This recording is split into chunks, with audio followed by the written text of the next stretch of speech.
Hi, everybody. My name is Anita. I'm from Sattva. And over the last 2 days, thanks to all the urban development folks here, we have decided to change our tagline to not Salarpuria. We are not from the real estate company. As you can see, we are a social impact consulting firm.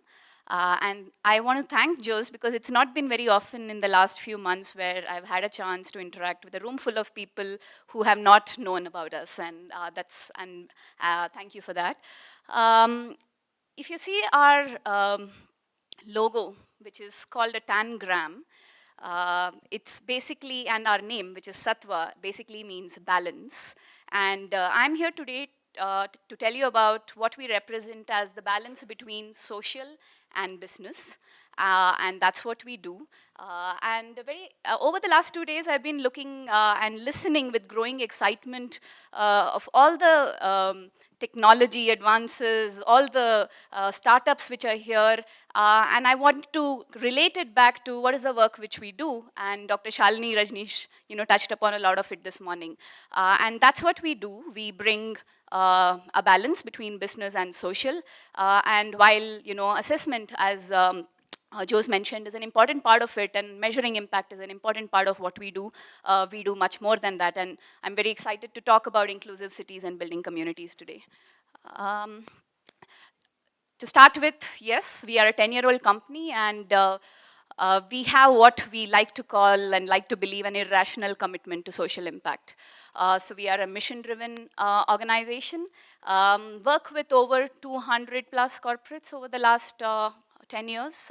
We worked with multiple foundations, and more importantly, we've worked with 500 plus nonprofits and social enterprises in the country, impacting more than 1 million people. We present across India.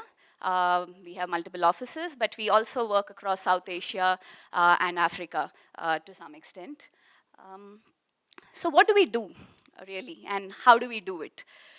So when we work with our clients, what we're trying to do is maximize their social return on investment, right? So that's one of our key ways and levers in which we think we can create impact. And what do we mean by that? We work with funders, different kinds of investors, foundations, corporate social responsibility. Many of you in this room would know about the 2% CSR law, which exists in India over the last few years and becoming more and more of a talking point even with the government. And we help design programs, we help design strategies which channelize these funds into the maximum impact which can be delivered on the ground.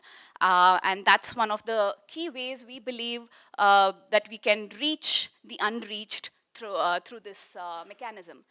The second thing we do is work and strengthen social organizations.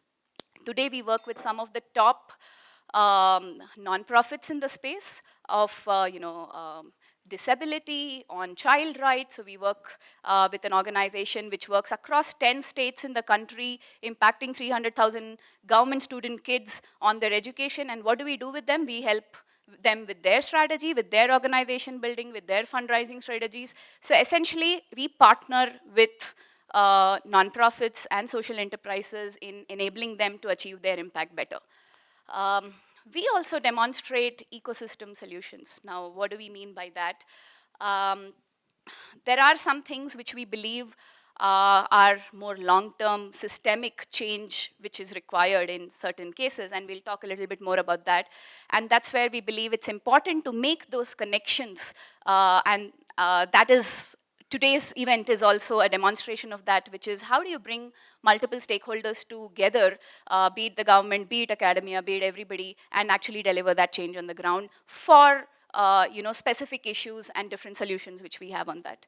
And finally, we do what, we deliver impact by what we call influencing the vocabulary of the system, right? So we want more and more people to talk about inclusion, to talk about community, to talk about social, and social becomes, a way of doing business. And by social, I don't mean Facebook and Instagram only, right? So there are different, in our world, social really means how do you reach the bottom of the pyramid, and how do you ensure that the market which is there is attractive to the social entrepreneurs who are in this room, and at the same time is the focus for everybody else in the country, right, and outside. And that's where we do a lot of research work and drive thought leadership. We recently released one of the first of its kind a research report funded by the Gates Foundation and Rohini Nilekani Foundation on everyday giving market in India. So we all know about foundations giving money, about CSR giving money, but individuals like you and me, we give a lot too, in our lives. And this is the first time we've tried to capture data on it through, online giving, offline giving, and very interestingly, it's about a 34,000 crore market, which is much bigger than the CSR space itself. So there is so much capital out there, and one of the ways we really work is how do we connect that capital, how do we create access for that capital to people who deserve it? It could be entrepreneurs, it could be organizations, it could be people on the ground, but how do you really make that work and get the maximum bang for the buck? So that's pretty much how we deliver our impact. Move on, please. So we work across sectors. We work across, a lot of our work is in education, livelihoods, and skilling. But we do a lot of work in sustainability as well.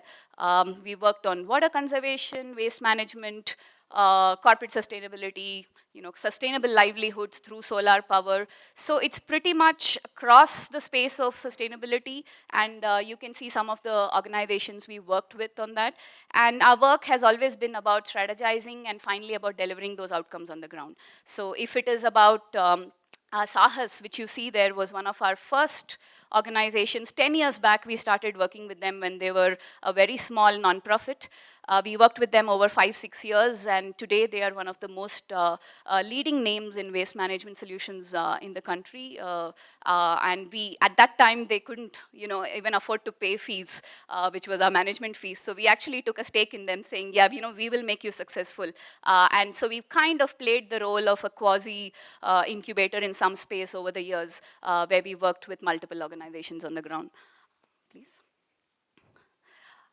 I'd like to pause and say, one of the things which has really caught my attention over the last, and the question I kept asking was over the last 2 days on, when can we say our cities are inclusive? Like so many good ideas which came about, industry 4.0, society 4.0, all of that, and how we can make life better and how we can make the earth more sustainable.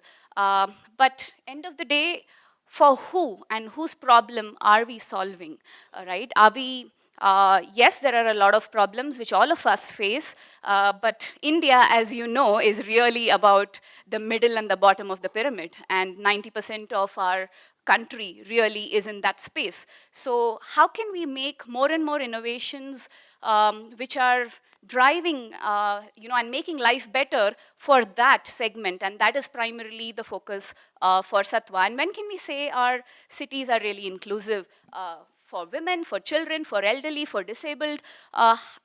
Is that when can we say that the cities are truly inclusive? And we all know, right, about the drinking water problem, and I don't need to stress it. The gentleman here asked Dr. Shalini as well on what about Bangalore, and this is the case across India, right? And this is an image just from last week from Chennai, and it's something we are all now getting more and more worried about. But starting from my own apartment, people are worried about water, but really it is these people who have to spend, and especially women who have to spend so many hours of their day trying to access water. And we have all now been seeing images about it all over the world, right? And one of the key areas in which Sattva has been working is water. And our goal is really SDG 6.1, which is how do you provide safe and affordable water for all. And that means there are so many opportunities for impact, and sitting right here in this room, right? We don't have today data which talks about water quality in every location. We don't even have a proper database which is mapping every aquifer which is there in the country. There are 3 databases out there from the government, but there are a lot of gaps, and there is a lot of opportunity to use all your technology of AI and IoT and everything to actually start with how do we drive data-based decision making.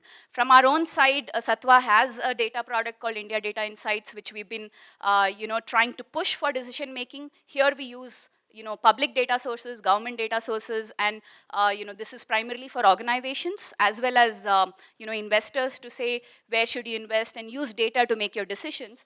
But there is still a huge, huge gap when it comes to water, right? So data is just one part. The second part is technology.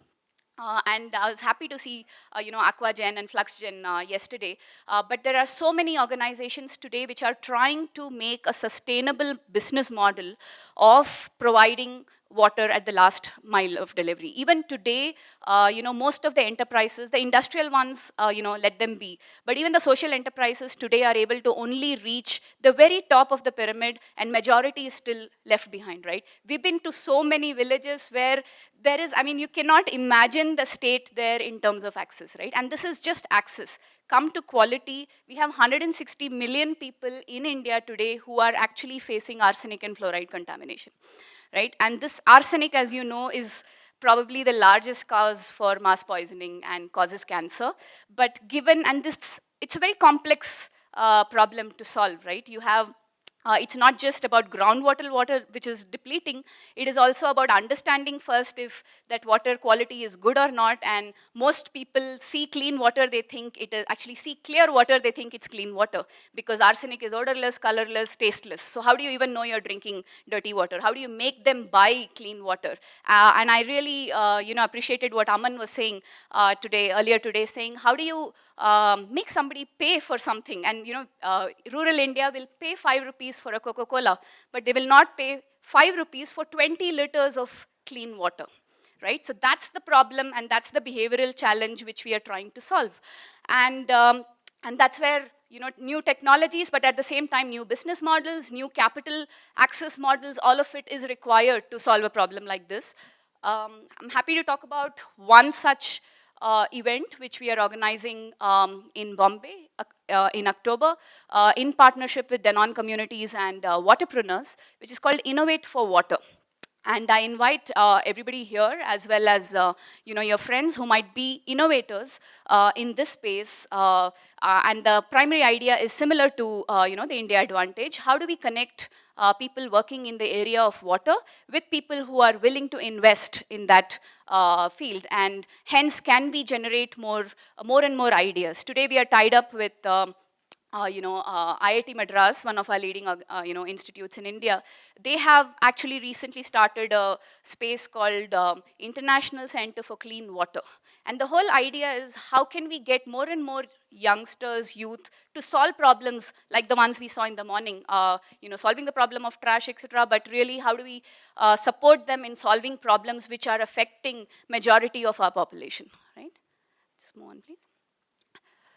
The second, when we say inclusive, we say water obviously is a big problem. What about secure property rights, right? This is fundamental.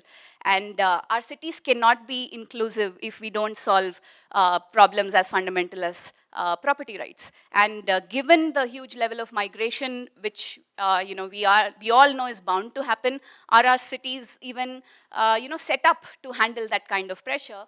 And what can technology again do to make this happen? I know I'm time up, but just give me a few minutes. I'll try and finish soon. Yeah.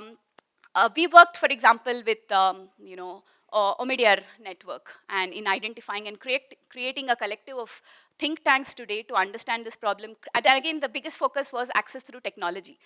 Blockchain can be used so effectively for solving the problem of property rights. So can we have more youth solving that problem? Move, please. Finally, safe and easy mobility for all. I think I don't need to say much here.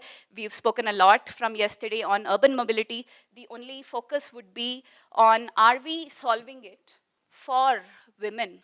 Are we solving it for the disabled? That is when we will be truly inclusive. And one of the things we work on our own initiative is called Equal Economy, which is all about how do we increase workforce participation of women. And believe it or not, the biggest reason women don't go to work is because of lack of safe transport. And that is why an initiative like the Delhi government's initiative on making metro free for women is a very important one, though it doesn't, at face value, people don't get it. But it's very, very important to provide for the safe mobility. That's why you see a lot of, again, apps, safety apps and mobility apps which are coming, which are truly helping. And the impact is far more than we envisage. It's not just about convenience. It's really a far-reaching impact on livelihoods and women actually getting empowered economically. One small bit I'll touch upon is the Titan Design Impact Awards, which we work with the Titan company, a Tata Trust company. And many of the people here would be very interested to look at it because this year we incubated about 8 startups in the space of product design for social impact. We believe it's a very underinvested area, and I would really request more and more people to look at it as it's not just about designing for convenience or aesthetics, but really designing for impact. So to summarize, what do we believe in as an organization? Move on. We really believe in the power of technologies to make cities more inclusive, right?